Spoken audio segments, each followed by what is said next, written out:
He thought he knew his company. But when this CEO went undercover, what he saw left him speechless.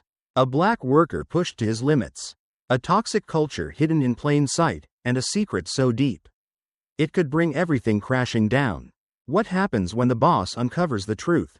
Stay tuned. The hum of machines filled the vast expanse of Hamilton Industries' manufacturing plant. A rhythmic symphony of industry that never seemed to cease. Rows of conveyor belts snaked through the factory floor, carrying stacks of heavy materials, while workers in safety vests moved in synchronized precision. It was a place of efficiency. But beneath the surface, an unsettling truth lurked, one that had just landed on Richard Hamilton's desk. Richard sat in his expansive corner office, a towering window behind him overlooking the corporate headquarters of Hamilton Industries.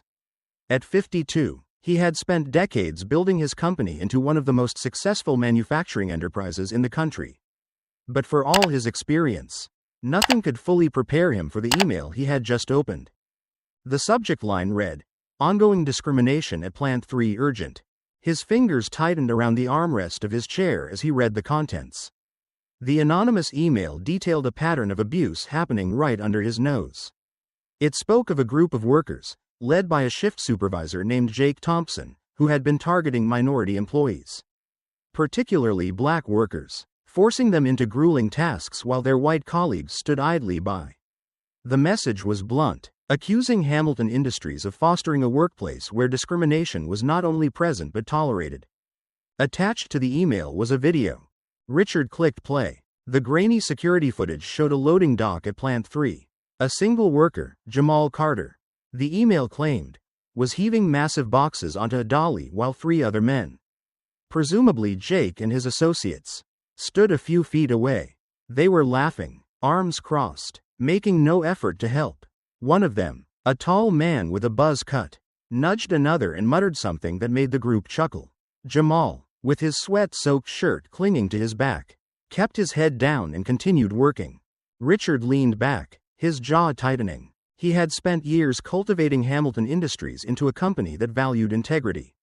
He had built this business from the ground up, believed in the idea that hard work should be rewarded.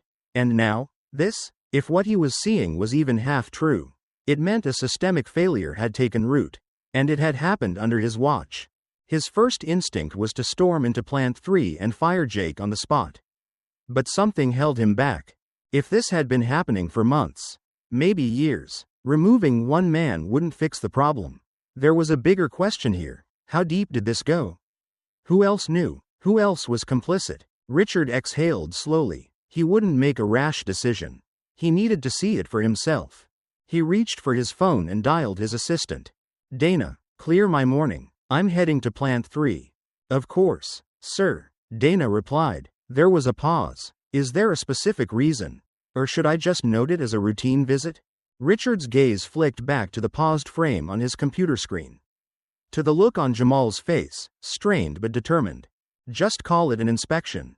Richard parked his car a few blocks away from Plant 3. The industrial district was buzzing with activity.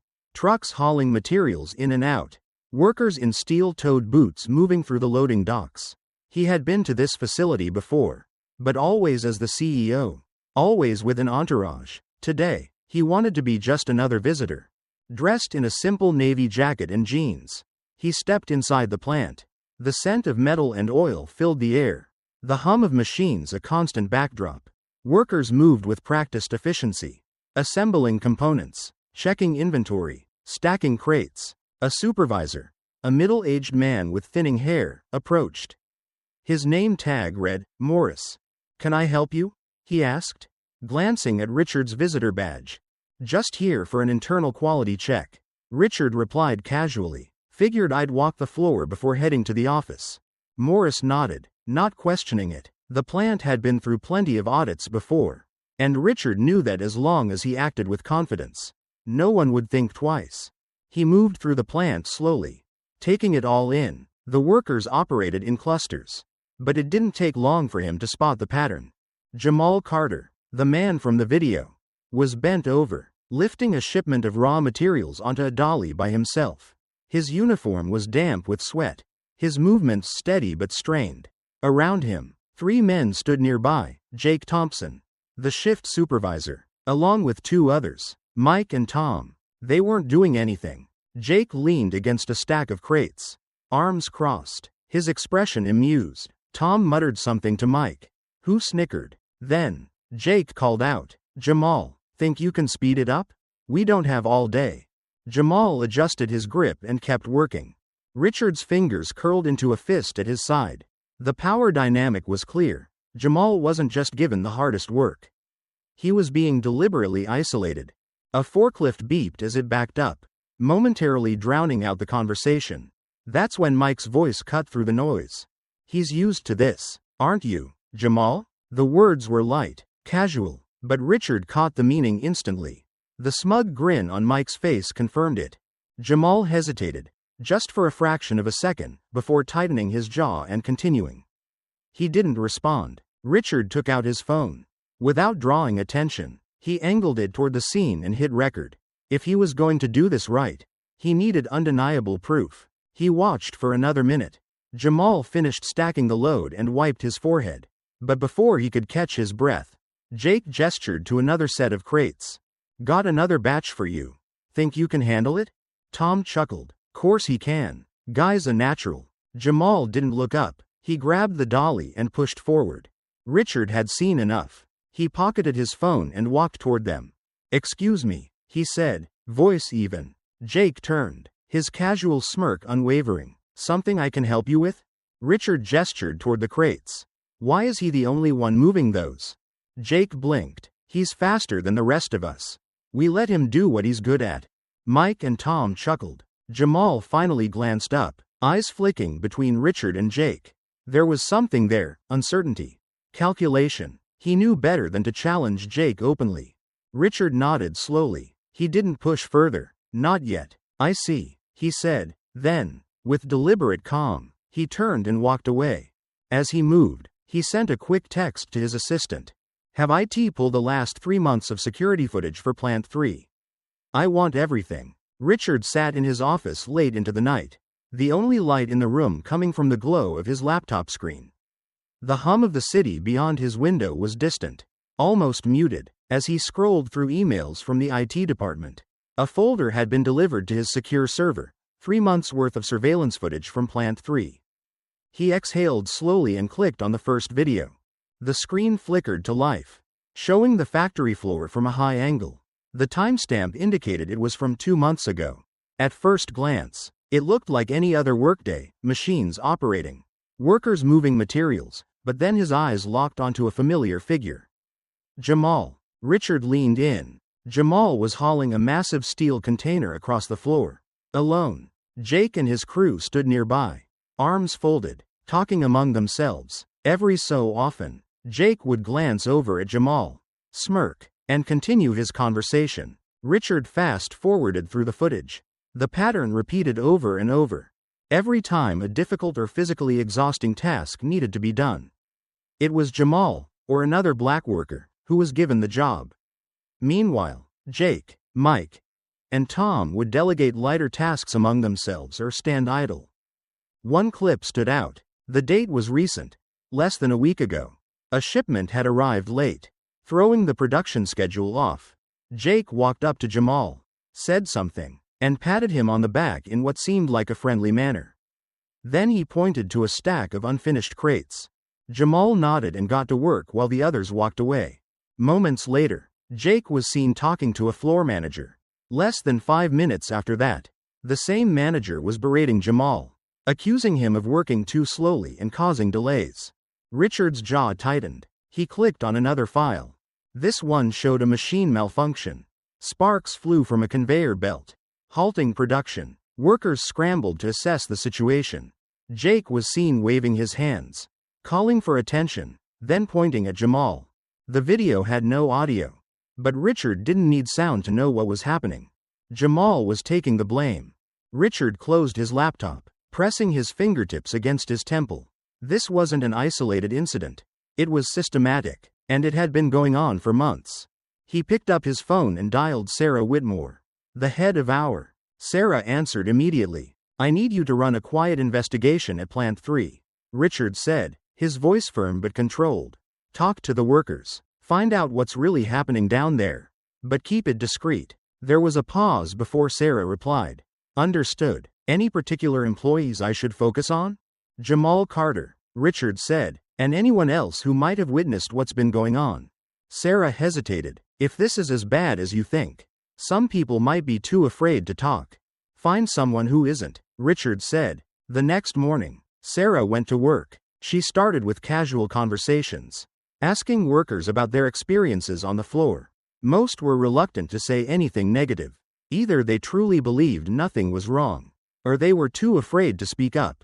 Then she found Marcus, a young worker, barely 25. Marcus had been at the company for just over a year. He worked closely with Jamal, often assigned to the same shifts. Unlike the others, Marcus didn't dodge Sarah's questions. Instead, he looked around to make sure no one was listening, then lowered his voice. I've seen it happen, Marcus admitted. They don't even try to hide it. Jake, Mike, Tom. They treat Jamal like he's beneath them. And if anything goes wrong, he's the first to get blamed. Has anyone ever reported it? Sarah asked. Marcus scoffed. To who? Management doesn't care. And if they do, they sure don't show it. Sarah nodded, her expression unreadable. Would you be willing to make a formal statement? Marcus hesitated. Look, I want to help, but I can't lose this job. I need it. No one will know you talked to me. Sarah assured him. This is staying off the record, for now. Marcus exhaled, glancing down at his hands. All right, I'll tell you everything I know. Meanwhile, Jake was starting to get suspicious. He had noticed Sarah walking around the floor, talking to employees. The way some workers stole nervous glances at him made it clear something was happening. That night, Richard received an unexpected email from IT. One of the surveillance files, one of the most recent ones, had been erased. It was no accident. Someone inside the plant was covering their tracks. Richard didn't need to guess who. Richard sat across from David Collins in the executive conference room of Plant 3. The space was smaller than his usual meeting rooms at headquarters, but it served its purpose. A long glass window overlooked the factory floor, where workers moved about their tasks, oblivious to the conversation unfolding above them. David adjusted his tie and leaned back in his chair, a forced smile on his face. I have to say, Richard, I wasn't expecting a personal visit. What brings you down here? Richard studied the man carefully. David had been with the company for over 15 years. A seasoned manager who prided himself on running an efficient operation. He had always been diplomatic, smooth in his interactions, too smooth, in Richard's opinion. I've been reviewing some reports, Richard said, keeping his tone casual, specifically about workplace conduct. There's been some troubling behavior reported at this plant. David's expression remained neutral. Troubling how? Richard pulled out a printed still from one of the security videos. Jamal, struggling under the weight of a heavy load while Jake and his crew stood idly by. He slid it across the table. David barely glanced at it before pushing it back. Workplace dynamics can be tricky. Sometimes, employees interpret things differently than they actually are. Richard leaned forward. And how do you interpret this? David let out a short chuckle. You know how it is on the floor, Richard. Some guys work harder than others. Jamal's a tough worker. He doesn't complain. That's not the point, Richard said, his voice tightening. The problem is that he's been forced into these roles while others do nothing. And I have video evidence. David exhaled through his nose, his demeanor shifting slightly. If there's an issue, we'll address it, but you have to understand. These things tend to be overblown. The workers have their own ways of sorting things out. Richard tapped the paper. One of those ways involved a surveillance video mysteriously disappearing. For the first time, David hesitated. His fingers drummed against the table. Tech issues happen all the time. Glitches in the system. Lost files. I'll have IT look into it. Richard watched him carefully. There was no surprise in his voice. No genuine concern. Only an attempt to downplay the situation. You do that, Richard said, standing. Because if I find out it was tampered with, I'll make sure the person responsible faces the consequences. David's smile thinned. I'll keep you updated. Outside the conference room, Richard's expression hardened. He had his answer. David wasn't just aware of the problem. He was part of it. Meanwhile, Jake was working on damage control of his own. Rumors had begun circulating around the plant that Richard's visit wasn't just a routine inspection. Workers were whispering about potential consequences, about someone higher up looking into their complaints. Jake needed to shift the narrative. By lunchtime, a new rumor had spread. Jamal was a troublemaker. Someone who slacked off but knew how to complain just enough to make himself look like a victim.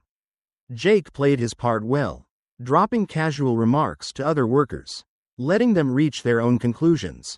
Guy spends more time sulking than working, Jake muttered to Mike near the break room.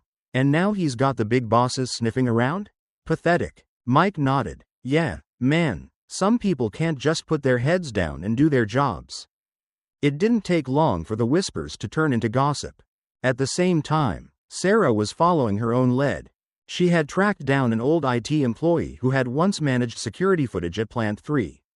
Over a cup of coffee in a quiet diner, he told her everything. The footage wasn't lost, he said, stirring his drink absent-mindedly. It was deleted. Someone with high-level access went in and scrubbed it clean. Sarah frowned. Do you know who? He hesitated. I don't have names, but I made a habit of keeping backups. I might still have a copy of the missing video. Sarah sat up. Can you get it to me?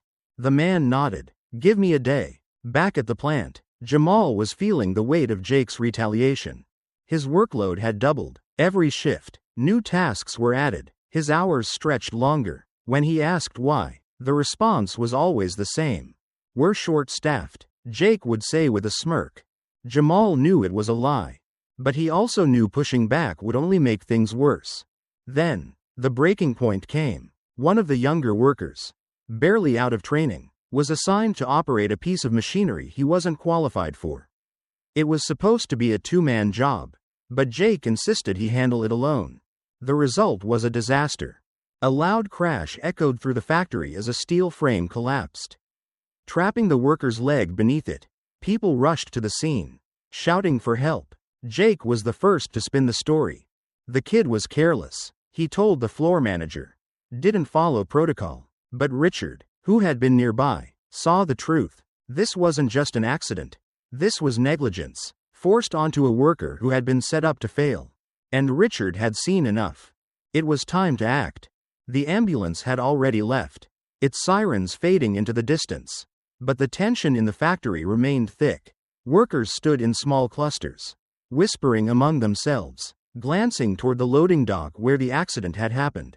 The young man who had been injured, Ethan, barely 20 years old, had been rushed to the hospital with what looked like a badly broken leg. Jake, standing near the foreman's office, crossed his arms and exhaled sharply. Damn kid wasn't paying attention. He muttered loud enough for those nearby to hear. You try to give someone a little responsibility, and they screw it up. Mike nodded along, playing his part. Some people just aren't cut out for this kind of work. Richard had been watching from a distance, his expression unreadable. He had expected Jake to dodge responsibility, but hearing him shift the blame so effortlessly sent a fresh wave of anger through him. It was one thing to be reckless, it was another to make someone else pay for it. He turned to Sarah, who stood beside him. It's time. Sarah gave a small nod. I'll draft the report and have it sent to the board by the end of the day. Richard knew this couldn't just be about Jake anymore. The accident had created an opening, a way to bring formal scrutiny onto the factory. By submitting an official investigation request, he could force the board to take notice. But he wouldn't stop there. The real fight would happen behind closed doors. Later that evening, Richard found Jamal alone in the break room, staring at a cup of coffee that had long gone cold. The fluorescent lights cast sharp shadows across his face, making the exhaustion in his eyes even more obvious. Richard pulled out a chair and sat across from him. How's Ethan? Jamal looked up, surprised. He hadn't expected Richard to seek him out personally. Last I heard, they're running tests. It's bad, though. They sat in silence for a moment before Richard spoke again. I know what's been happening here. Jamal's fingers tightened around the cup. I don't know what you mean. Richard held his gaze. I saw the videos. Something flickered in Jamal's eyes. Not relief. Something closer to hesitation. Like he was waiting for the catch. Richard leaned forward slightly. I'm not here to put you in the middle of anything you don't want to be in. But if you ever feel like talking, I'm ready to listen. Jamal studied him carefully. He wanted to believe Richard. But he had learned a long time ago that trust was a dangerous thing to give away. People have tried before, he finally said. They either end up looking the other way, or they disappear. Richard's jaw tightened. Not this time. Jamal hesitated, then let out a slow breath. There were others before me. A guy named Andre used to work my shift. He complained once, then suddenly got transferred to another location. Never heard from him again. Another guy, Luis. He got fired over some nonsense about poor performance after he said something to HR. Richard filed the names away in his mind. He would track them down later. Just as he was about to press further, Sarah burst into the room. Her phone clutched tightly in her hand. Her face was pale, her usual composed demeanor shaken. The file's gone, she said. Richard straightened. What? The video. The one the IT guy recovered. It was on my computer less than an hour ago. Now it's locked. I can't access it, and I think my entire system has been compromised. Jamal looked between them, confused. What does that mean? Richard's expression darkened. It means someone inside this company is willing to go further than we thought to keep this buried. Sarah took a steadying breath. And whoever it is, they're watching us. Richard paced his office, hands tucked into his pockets, his mind working through every possible angle. The attack on Sarah's computer had confirmed what he already suspected. Someone inside the company was actively working against him. Jake was the obvious culprit, but Richard knew better than to assume he was acting alone. There was a larger game at play, and he needed to lure them out. He decided to change tactics. Instead of pressing forward aggressively, he would make it look like he was backing off. If Jake believed the investigation was losing momentum, he'd grow careless. And when people got careless, they made mistakes. At the next board meeting, Richard kept his tone neutral as he addressed the recent incident at the plant. He acknowledged the accident, but framed it as an unfortunate misstep rather than the result of systemic negligence. He even mentioned that workforce issues were common in large manufacturing facilities and would be handled internally. David Collins, seated near the end of the table, relaxed slightly at the statement. He exchanged a brief glance with another executive. Richard caught it. He continued, "We'll let the internal review take its course. No need to escalate further unless we uncover something unexpected." David gave a small nod. That seems reasonable. Jake was going to let his guard down. Richard was counting on it. Back at Plant 3, Jake wasted no time in reasserting his control. He had been feeling the heat recently, but with the investigation seemingly winding down, he saw an opportunity to remove what he perceived as the real threat, Jamal.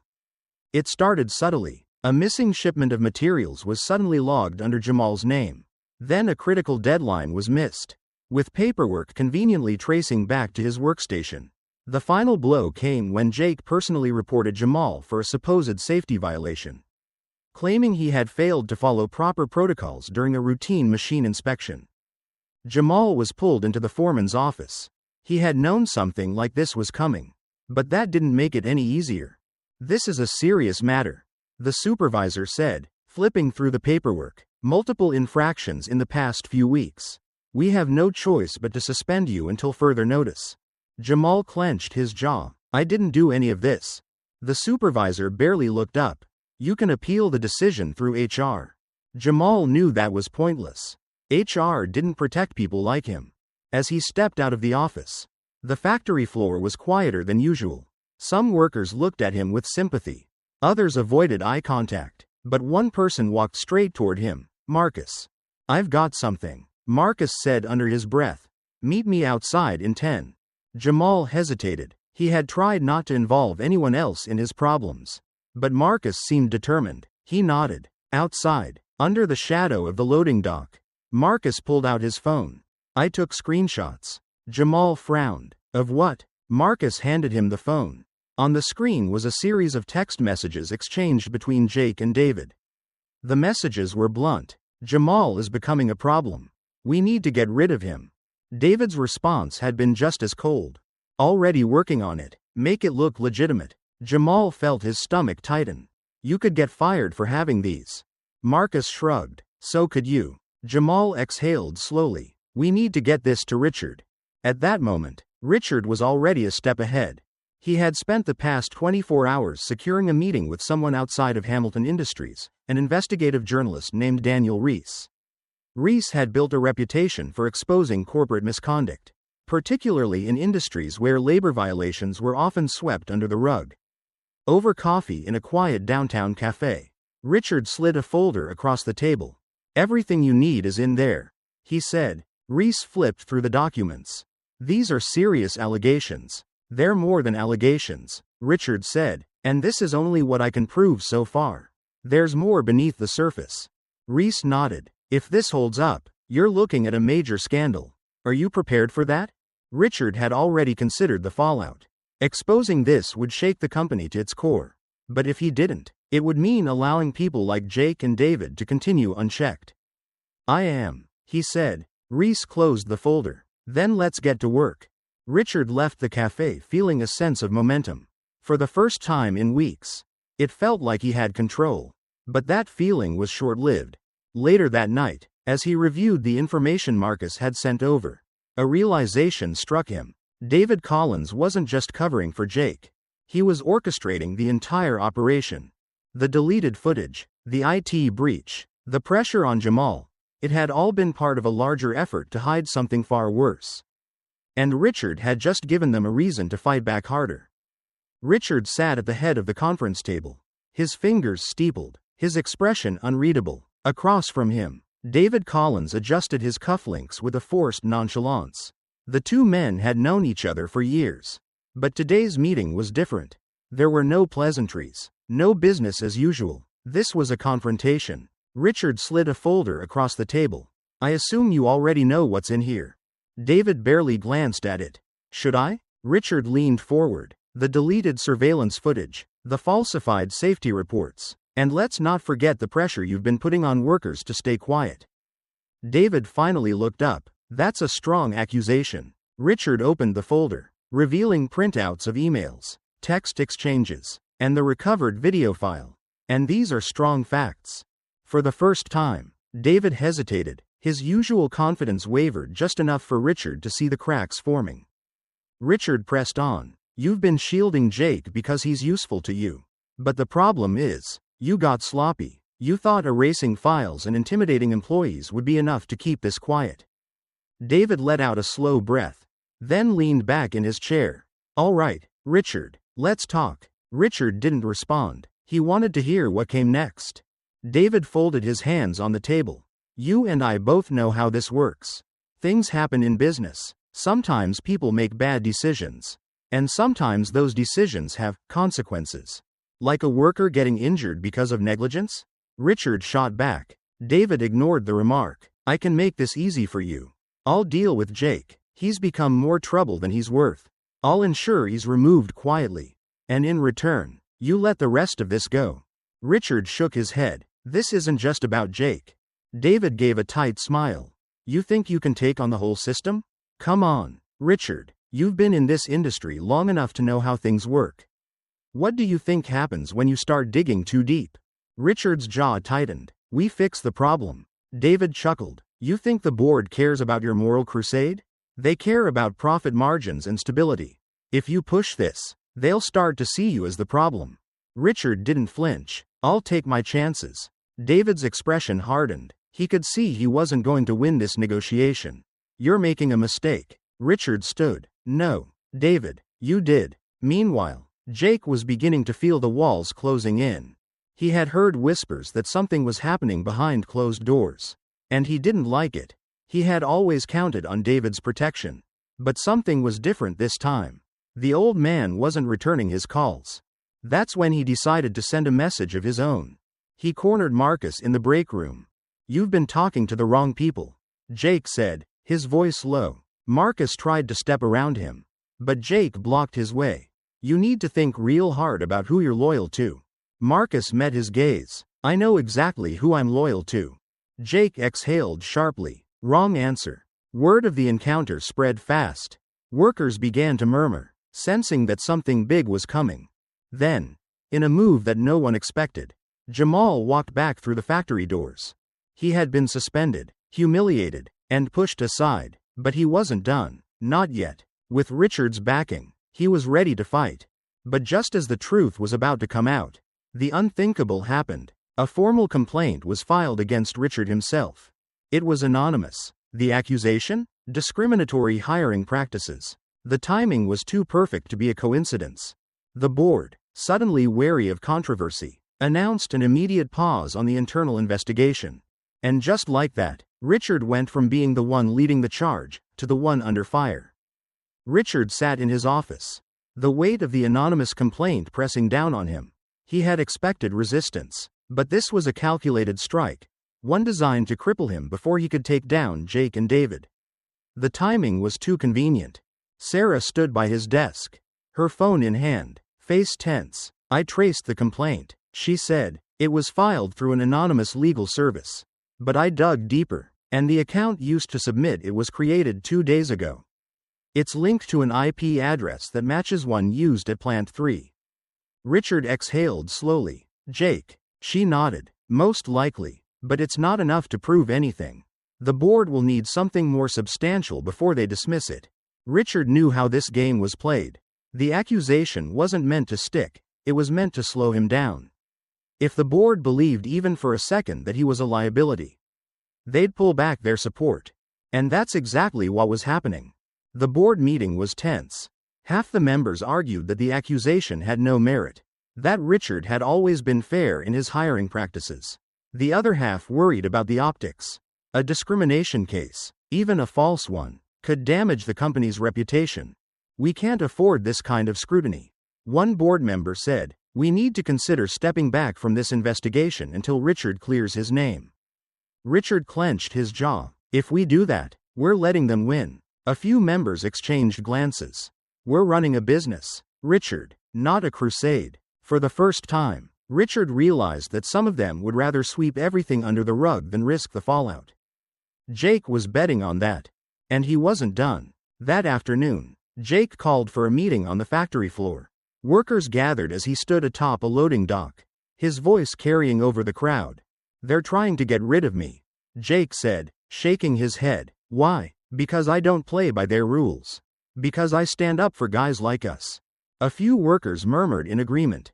Some had benefited from Jake's favoritism. Others simply feared losing their jobs. "They say I treat people unfairly.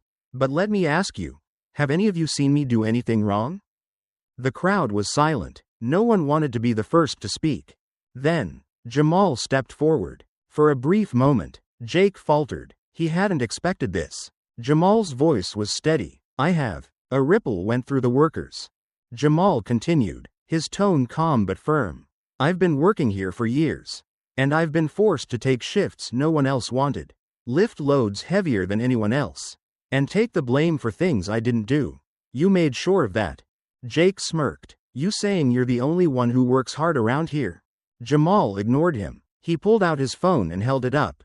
"This is a log of every shift I worked. Every time I was told to do a job alone while others stood by.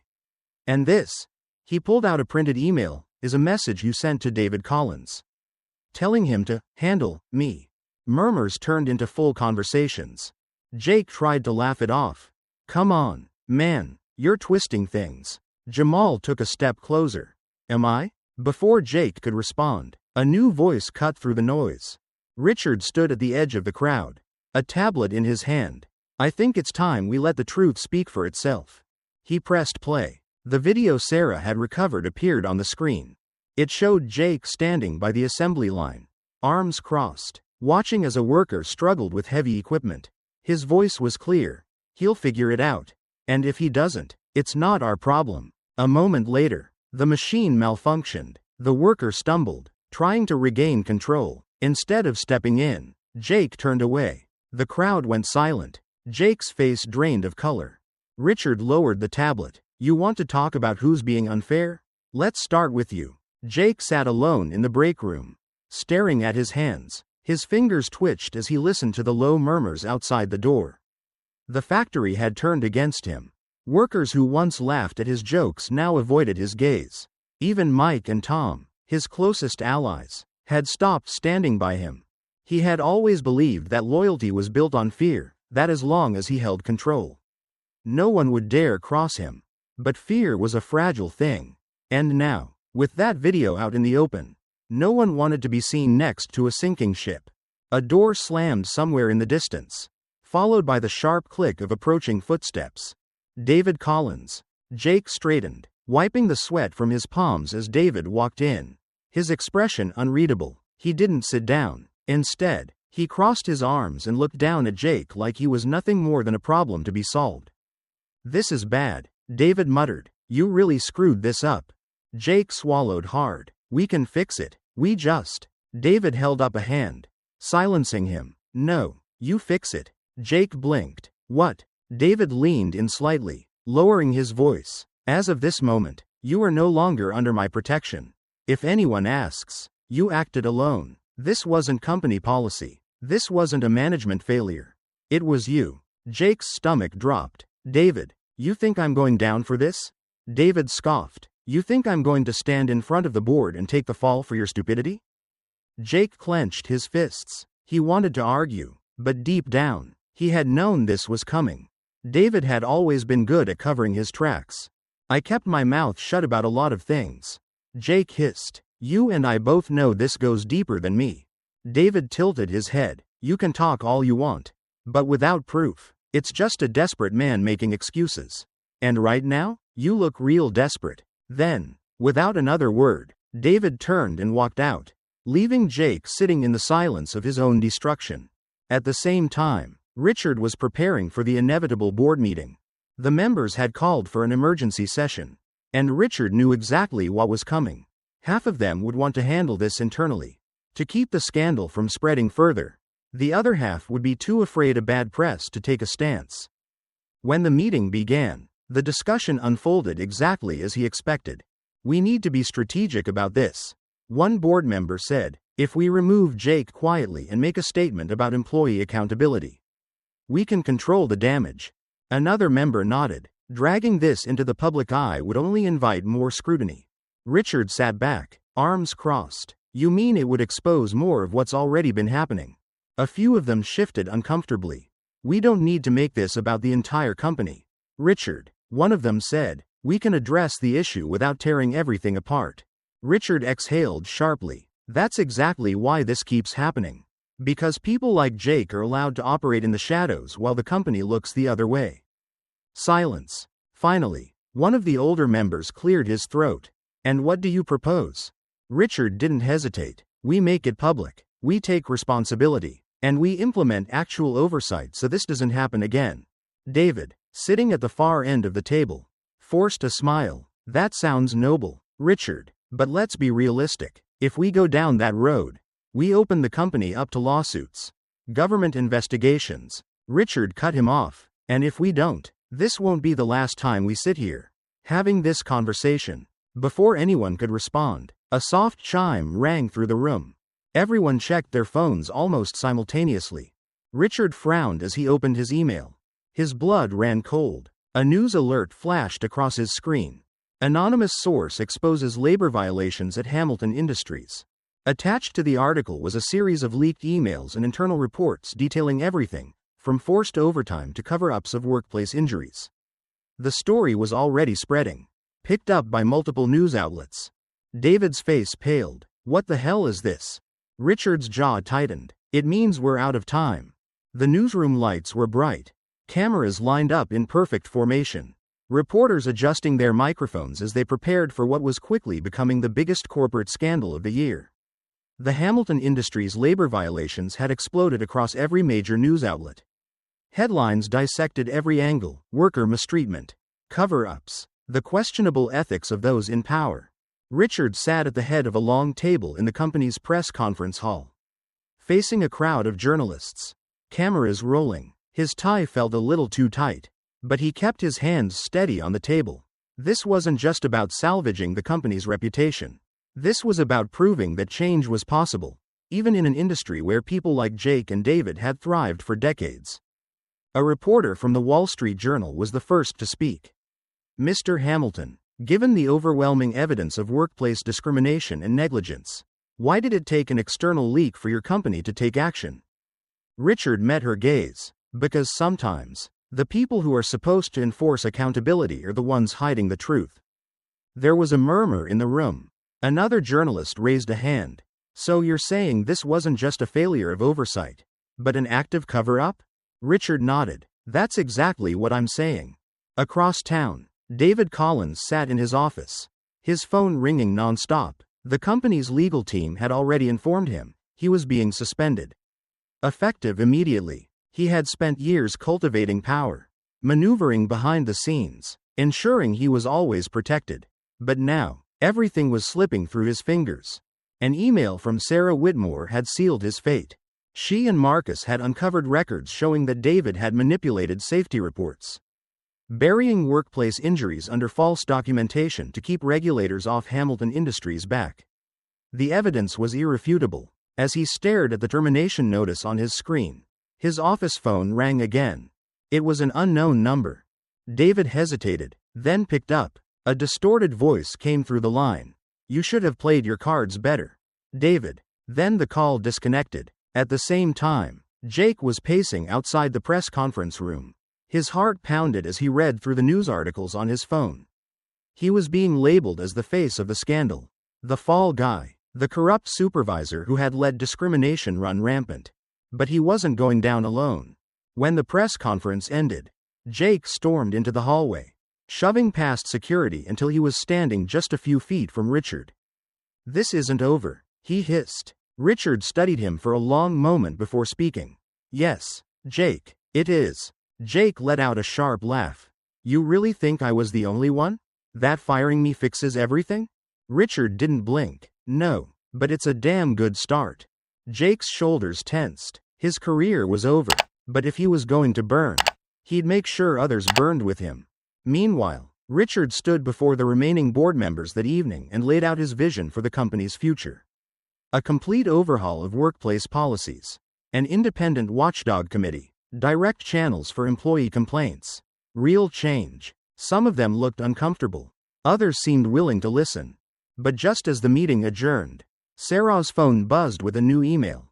She opened it, scanned the contents, then turned to Richard, her expression grim. The anonymous whistleblower wasn't just some employee, she said quietly. Richard frowned. Then who was it? Sarah handed him the phone. A board member. Richard's pulse quickened as he read the name.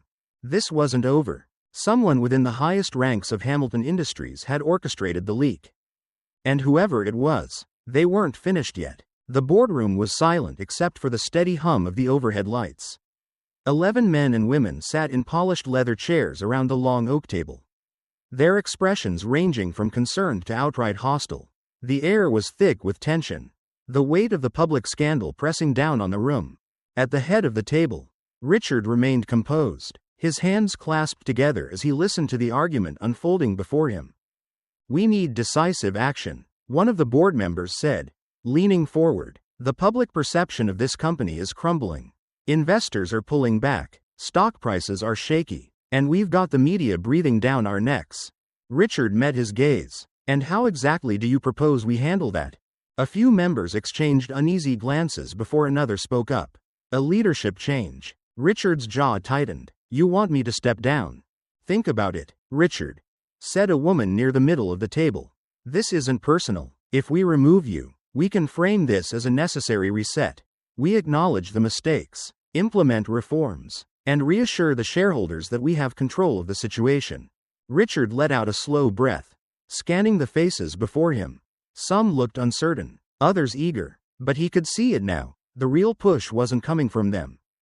It was coming from one man, Howard Grayson, seated near the end of the table. Howard looked completely at ease, his fingers tapping against the polished wood, a faint smirk on his lips. He had been quiet so far, letting the others do the talking for him. But Richard knew how this worked. Howard had always been a strategist, preferring to let others lay the groundwork before stepping in at the right moment to take control. And now, here it was. Howard leaned forward, his voice smooth. Richard, you've done an admirable job. But let's be honest with ourselves. Your passionate approach to this issue has led us into a firestorm. The company is hemorrhaging credibility. And if we don't act now, it may not recover. Richard kept his expression neutral. So your solution is to pretend the problem doesn't exist? Howard chuckled. No, my solution is to stabilize the company. You've created an unnecessary war. And now we're all paying the price. The question is, are you willing to do what's best for Hamilton Industries? Richard could feel the trap tightening. Howard wasn't just here to clean up a mess, he wanted power. And this was the moment he had been waiting for. Outside the boardroom, Sarah and Marcus were working frantically. The past 24 hours had been spent digging into the origins of the anonymous email that had sent the scandal spiraling into the public eye. And now, they had an answer. Sarah stood by the printer, watching as the final document printed out. She picked up the paper and read it over one last time, her stomach tightening. Then she turned to Marcus. It was Howard, she said. Marcus frowned. Grayson? She nodded. He leaked the internal files. But not because he wanted justice. He wanted Richard out. Marcus exhaled sharply. That son of a... We need to get this to Richard. Now. Back in the boardroom, Richard had finally reached his breaking point. You think I'm the problem? He asked, his voice sharp. I wasn't the one covering up workplace injuries. I wasn't the one manipulating safety reports. And I sure as hell wasn't the one protecting people like Jake Thompson. Howard's smirk didn't fade. And yet, here we are. Richard shook his head. No, here you are. You pushed for this. You leaked those files. And I'd bet my last dollar you're not done playing games. Howard's smile finally faltered. Then, before he could speak, the doors to the boardroom swung open. Sarah stepped inside, Marcus right behind her. She held up the documents in her hand.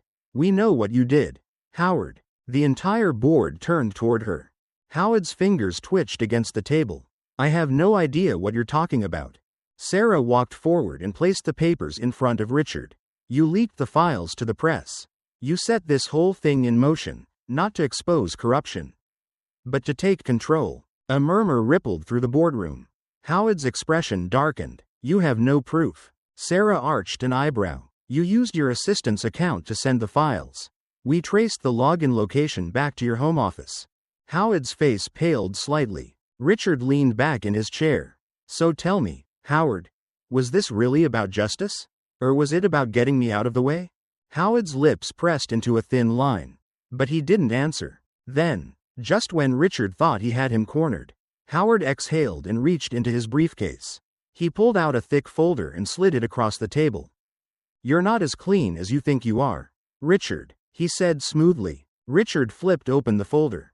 His stomach tightened. It was a collection of old company records, dating back long before he had taken over as CEO. Documents showing labor violations, wage suppression tactics, and overlooked safety hazards, all under the Hamilton Industries name. Howard folded his hands together. You can try to pin this all on me. But if you do, I'll make sure every single one of these files sees the light of day. And I don't think you want that. The boardroom was silent. Richard's hands tightened into fists. Howard had just changed the game. Richard sat in his office, his mind racing through the events of the past 24 hours. The pressure from the board, the public scrutiny, Howard's maneuvering, it was all piling up faster than he could contain. Every news outlet had a different take on the crisis. Some painted him as a reformer trying to fix a broken system. Others questioned whether he was just another executive scrambling to protect himself.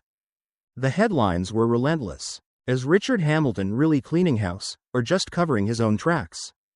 Hamilton Industries scandal. CEO's past ties to labor issues under fire. Sarah walked in, phone in hand, her expression unreadable. It's getting worse, she said. Richard leaned back in his chair. I figured. She placed a file on his desk. But we might have what we need to turn this around. Richard picked it up, flipping through the pages. His eyes narrowed as he scanned the documents. They detailed a series of contracts from a decade ago, temporary labor deals, off-the-record employment agreements, and wage suppression efforts that had allowed a handful of senior executives to funnel company money into their own pockets. And at the center of it all was Howard Grayson. Sarah crossed her arms. Howard wasn't just trying to take you down. He was covering his own tracks. Richard let out a slow breath. If we release this, it'll destroy him. Sarah nodded. But it has to be public. If we handle this internally, he'll find a way to spin it. Richard exhaled sharply. pushing himself up from his chair. Then we don't give him that chance.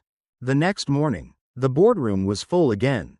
The tension palpable. Howard sat near the end of the table, his confidence unwavering despite the chaos. Richard stood at the head, placing the folder in front of him. Before we move forward, I think it's time we all take a closer look at what's really been happening here. He slid the documents across the table. A murmur spread through the room as board members read over the evidence. Howard's history of manipulating labor contracts. His secret financial gains from company cutbacks. His deliberate suppression of worker complaints. One board member shook his head in disbelief. This is fraud. Howard's expression barely changed. You can't prove anything. Richard didn't blink. We don't have to. The evidence speaks for itself. For the first time, Howard's confidence wavered. Another board member, an older man with years of experience in corporate governance, sighed and looked around. We can't ignore this. A vote was called. And just like that, Howard was out. As he stood, gathering his things, he turned to Richard with a smirk that didn't quite reach his eyes. You think this is over? Richard met his gaze. I think this is just the beginning. Howard adjusted his tie. Then you'd better be ready. Because you're not the only one playing this game. And with that, he walked out. Richard knew he had won this battle. But Howard had just confirmed what he had already suspected. The war wasn't over. The boardroom was a battlefield. Richard sat at the head of the table, listening as the voices around him grew louder, more divided. The removal of Howard had left a power vacuum. And now the remaining board members were scrambling to dictate the company's next move. We can't afford more exposure. One member argued. The public has had enough of this scandal. If we keep digging, we're just making ourselves a bigger target. Another board member, a woman in her late 50s, shook her head. No, the damage is already done. The only way forward is to show accountability. If we don't clean house, the public will never trust us again. Richard steepled his fingers, letting them argue. He had expected this. Some wanted to move on quickly, hoping the company could ride out the storm with minimal casualties. Others understood the reality. This wasn't something they could bury. But he wasn't here to listen. He was here to make a decision. He finally spoke, his voice cutting through the noise. We're not sweeping this under the rug. If we don't fix the problem now, it will destroy us later. Some members shifted uncomfortably. One of them, a man who had been quiet throughout the meeting, leaned forward. And what exactly are you proposing? Richard took a breath. A full-scale internal investigation. No more half measures. No more selective punishments. We find out who was involved. At every level. And we deal with it. The reaction was immediate. You can't be serious. That would be corporate suicide. This company won't survive another scandal. Richard let them talk. He had already made up his mind. Meanwhile, Sarah and Marcus had been working behind the scenes. Howard's removal had been a victory. But it hadn't ended the war. The deeper they dug, the clearer it became that he hadn't acted alone. There were others. Executives who had profited from illegal labor practices. Men who had signed off on unethical contracts and ensured complaints never reached the surface. Marcus sat at his desk, scrolling through a set of old financial records. It doesn't make sense, he muttered. These deals, some of them go back nearly 15 years. Sarah stood behind him, arms crossed. Howard wasn't the architect, he was just a piece of it. Marcus clicked on a file. Then who's the mastermind? Before Sarah could answer, her phone buzzed. She glanced at the screen. Anonymous message. She opened it, her pulse quickening as she read. It was a single line. You're not looking deep enough. Attached was a file. She tapped on it, her breath catching as the documents loaded. Minutes later, she burst into the boardroom, cutting through the tension like a blade. Richard, she said, her voice urgent, you need to see this. She placed a tablet in front of him. He looked down. Then he froze. The files detailed everything. Years of hidden contracts. Falsified worker reports. Off-the-books agreements that stretched far beyond anything they had uncovered before. And the worst part? Some of the names attached to the documents were still sitting at this very table. Richard's grip tightened on the tablet. The room fell silent. For the first time, true fear flickered in the eyes of those who had spent years hiding in the shadows. Howard had been a problem. But now, Richard realized, he had only been the beginning. Richard sat alone in his office, the dim glow of his desk lamp casting long shadows against the walls. The file Sarah had given him lay open in front of him, page after page detailing violations so severe that if exposed, they could bring Hamilton Industries to its knees. His fingers hovered over the documents. This was it, the moment that would define everything. If he released the files, the company would face massive lawsuits, federal scrutiny, and potentially financial ruin. Thousands of workers, innocent employees, could suffer the fallout. If he buried it, he would become just like the men he had fought to remove. A silent accomplice to decades of corruption. He exhaled slowly. There was no perfect choice, only the right one. By morning, the battle lines had been drawn. The higher-ups in the company, executives who had operated in the shadows for years, had caught wind of what was coming. Richard found himself backed into a corner before he could even act. A meeting was called, but it was nothing like the last one.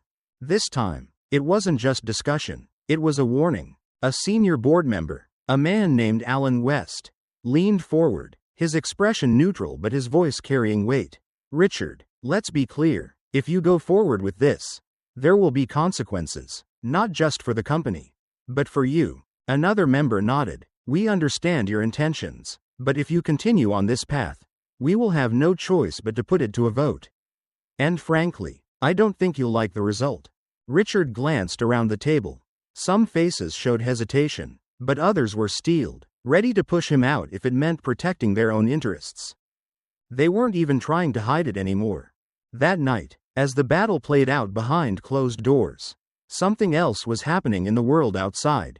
Jamal and Marcus, both now emboldened by what had been revealed, began speaking out. A local journalist had taken interest in Jamal's story, his years of mistreatment, the way management had ignored his complaints, and the systemic abuses that had flourished under people like Jake and David. Marcus, having seen the corruption firsthand, backed him up. More workers followed. By midday, national media outlets had picked up the story. Social media was ablaze with demands for action. The pressure was mounting. Richard knew then, he wasn't the only one making a move. The company was being forced into a reckoning, whether the board wanted it or not. By evening, Richard had made up his mind. A press conference was scheduled. Reporters filled the room, their cameras ready. The eyes of the country were on him now. Richard stepped up to the podium. Gripping the edges tightly, he took a breath. I stand before you today not just as the CEO of Hamilton Industries, he began, but as someone who believes in accountability. This company has failed its workers. It has failed the principles it was built on. And it's time to face that truth. He reached into the file beside him, holding up the documents for everyone to see. These are records, real, undeniable proof of years of labor violations, hidden injuries, and corruption at the highest levels. I am making them public, because the people who built this company deserve better than silence. Gasps rippled through the crowd. The cameras zoomed in. He had just declared war on the very system that had made Hamilton Industries what it was. For a moment, it seemed like he had won. But then, before the press conference had even ended, Sarah's phone buzzed. She read the notification, and her face went pale. A new lawsuit had just been filed. The federal government was officially launching an investigation into Hamilton Industries. Richard had won a battle, but the war had just escalated beyond anything he had imagined. The weight of the lawsuit pressed down on Hamilton Industries like a storm cloud. Growing darker by the day, news outlets dissected every detail of the federal investigation, speculating on whether the company could survive the mounting allegations. The charges weren't just about past violations anymore. Now, the focus was on who within the corporation had enabled the cover-ups. And all eyes were turning to the man at the top, Richard Hamilton. Inside the company's headquarters, Richard sat in a conference room with his legal team.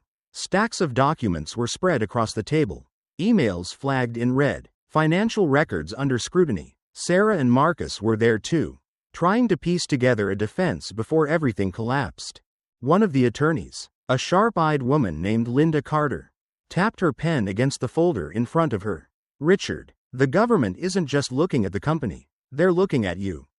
They'll argue that, as CEO, you either knew about the labor violations and ignored them or were incompetent in stopping them. Either way, they'll make it your fault. Richard rubbed his temples. And what's our actual legal position? Linda exhaled. Not great. The board is turning on you. Some of them are claiming you overstepped your authority. Acted recklessly. They're trying to paint you as the reason the company is in crisis. Marcus scoffed. Unbelievable. Richard is the only reason this mess even came to light. They should be thanking him.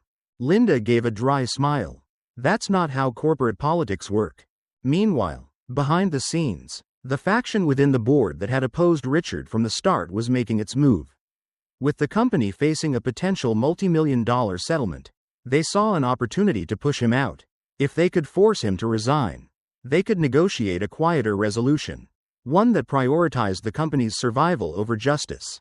Alan West, one of the senior board members, called for a meeting. His voice was calm, but his message was clear.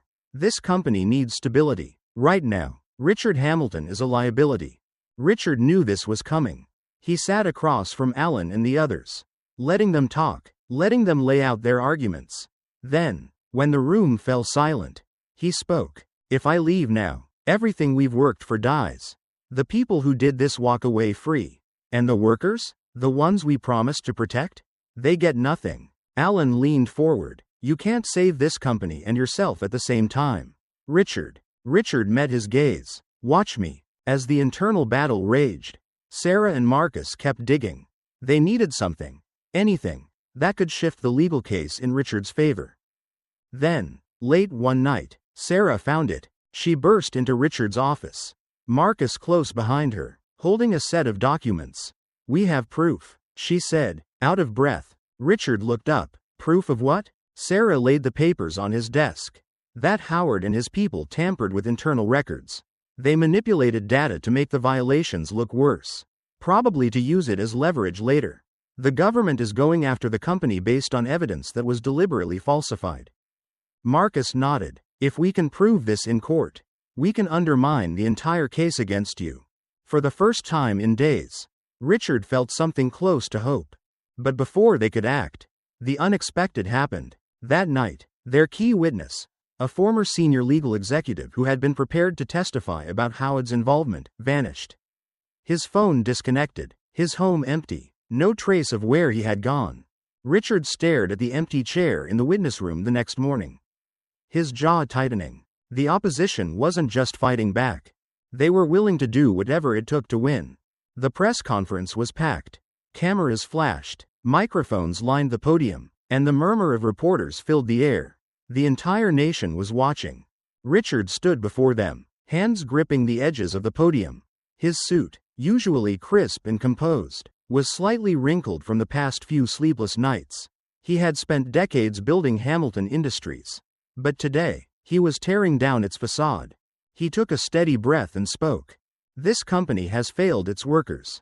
For years, unethical labor practices have been hidden behind paperwork and bureaucracy. That ends today, effective immediately. We are fully cooperating with federal authorities.